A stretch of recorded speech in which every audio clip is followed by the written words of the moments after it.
ICC T20 ലോകകപ്പ് നേട്ടത്തിന് ശേഷം ഈ ഫോർമാറ്റിൽ ഇന്ത്യക്ക് കഷ്ടകാലം തന്നെയാണ് എന്ന് പറഞ്ഞേ മതിയാകൂ.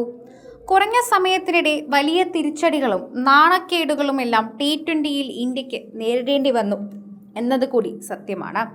മാർച്ചിൽ സൂര്യകുമാർ യാദവിന്റെ ക്യാപ്റ്റൻസിയിലായിരുന്നു ഇന്ത്യയുടെ ലോകകപ്പ് വിജയം. അതിനുശേഷം പുതിയ ക്യാപ്റ്റൻ ശ്രേയസ് അയ്യരുടെ കീഴിലിറങ്ങിയ ഇന്ത്യക്ക് അടിമുടി പാളിയിരിക്കുകയാണ്. ആദ്യം കുഞ്ഞൻ ടീമായ അയർലൻഡിനോട് 0-2 തൂത്തുവാരപ്പെട്ടു. പിന്നാലെ ഇംഗ്ലണ്ട് 4-0 ഇന്ത്യയെ തൂത്തുവാരി. ഇതോടെ ശ്രേയസിന്റെ ക്യാപ്റ്റൻസിയും കുഴപ്പത്തിലായിരിക്കുകയാണ്. വരാനിരിക്കുന്ന സിംബാബ്വെ പര്യടനവും സെപ്റ്റംബറിലെ ഏഷ്യൻ ഗെയിംസുമെല്ലാം നായകനെന്ന നിലയിൽ അദ്ദേഹത്തിന് മുന്നിലെ ചാലഞ്ചുകൾ തന്നെയാണ്. ഗെയിംസിന് ശേഷം നായക സ്ഥാനത്ത് ശ്രേയസ് തുടരണമോ എന്നത് സംശയമാണ്. അദ്ദേഹത്തെ മാറ്റി പകരം ശുഭ്മൻ ഗില്ലിനെ കൊണ്ടുവരാനുള്ള സാധ്യതകൾ കൂടുതലാണ് എന്നുകൂടി പറയാം.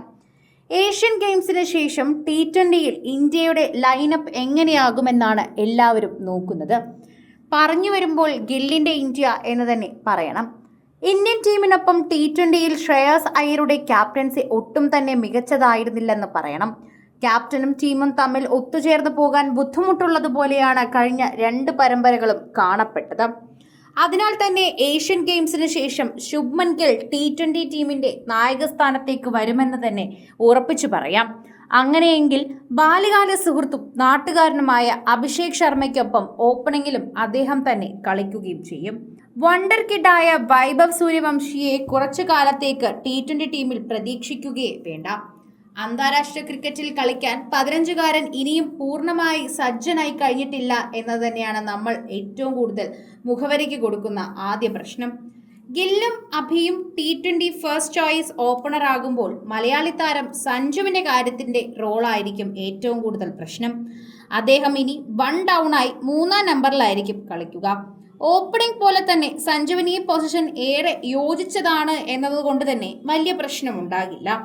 സഞ്ജുവിന് ശേഷം 4-ലായി കളിക്കുക ഇടം കയ്യൻ അഗ്രസീവ് ബാറ്റർ ഇഷാൻ കിഷൻ ആയിരിക്കും. പക്ഷേ വിക്കറ്റ് കീപ്പിംഗ് ചുമതല സഞ്ജുവിനാകും. സ്പെഷ്യലിസ്റ്റ് ബാറ്ററായിട്ടായിരിക്കും ഇഷാൻ കളിക്കുക. അങ്ങനെ കുറച്ച് കാര്യങ്ങൾ കൂടി ഇതിൽ രേഖപ്പെടുത്തുകയും അതുപോലെ പറയുകയും ചെയ്യുന്നുണ്ട്. ഓരോ തവണയും ഇത്തരം ഒരു മാറ്റം ഉണ്ടാകുമ്പോൾ സഞ്ജുവിനെ കുറിച്ച് തന്നെയാണ് എല്ലാവരും ചിന്തിക്കുക. സഞ്ജുവിന് അങ്ങനെ എല്ലാം കൊടുക്കാനാകില്ല. ശരിക്കും പറഞ്ഞാൽ ഒന്നെങ്കിൽ വിക്കറ്റ് കീപ്പിംഗ് അല്ലെങ്കിൽ ഓപ്പണിംഗ്, അങ്ങനെ എല്ലാം കൊടുക്കുമ്പോൾ മറ്റുള്ളവരുടെ ചാൻസുകൾ കൂടിയാണ് അവിടെ നഷ്ടമാകുന്നത്. അതും സഞ്ജുവിന്റെ ആരാധകർ മനസ്സിലാക്കേണ്ടത് തന്നെയാണ്.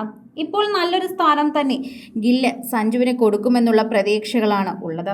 ആ പ്രതീക്ഷകൾക്കൊത്തു തന്നെയാണ് സഞ്ജു കളിക്കേണ്ടതും. ഇനിയെങ്കിലും സഞ്ജു കളിച്ചില്ലെങ്കിൽ അത് വളരെയധികം മങ്ങുന്ന രീതിയിലേക്ക് പോകും.